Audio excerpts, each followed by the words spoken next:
Okay, so for month 11, I thought I'd show you guys how I do assembly. So I have both of them done, and I'm just going to grab a pin, and I want to show you. So these are all trimmed, 1/4 inch past this bold line, so on that really thin line.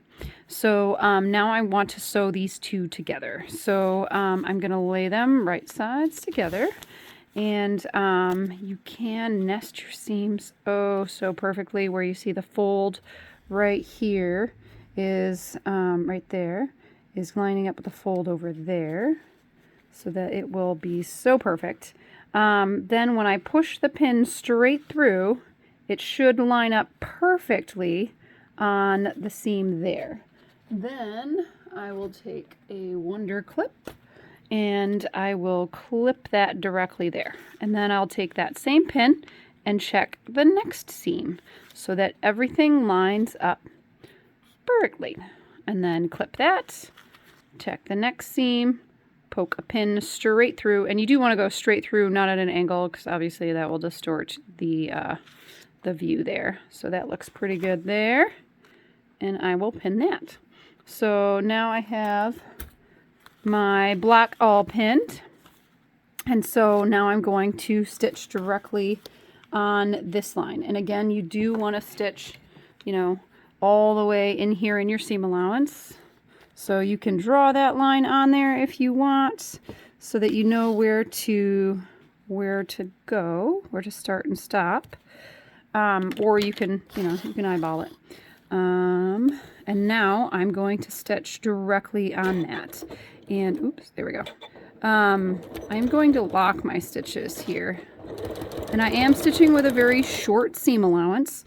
So 1.3, 1.5, somewhere around there. And that way when you go to take all this paper off, it's going to rip really, really easily.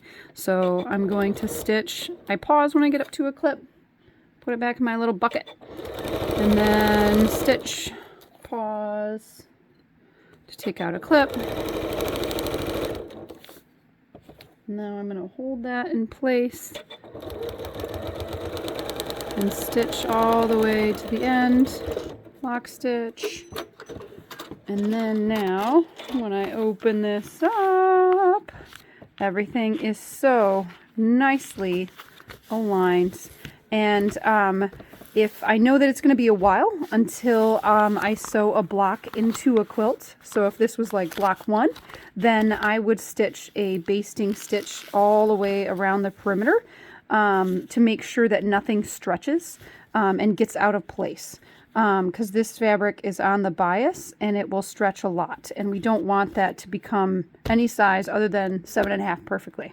So when you have your template, it should line up very, very nicely on here. It should be exactly, 7.5. To reduce bulk, you can press this seam open, just like that. You can use, obviously a hot iron is gonna do a better job than finger pressing it. But that is the month 11 block, and it looks kind of fun in this little kind of a rainbow diamond. You are more than welcome. You can make a whole quilt out of this. I think that would look really, really fun. So that is assembly. I hope you enjoy this video on paper piecing. If you have any other questions, always feel free to ask away, and we're happy to help.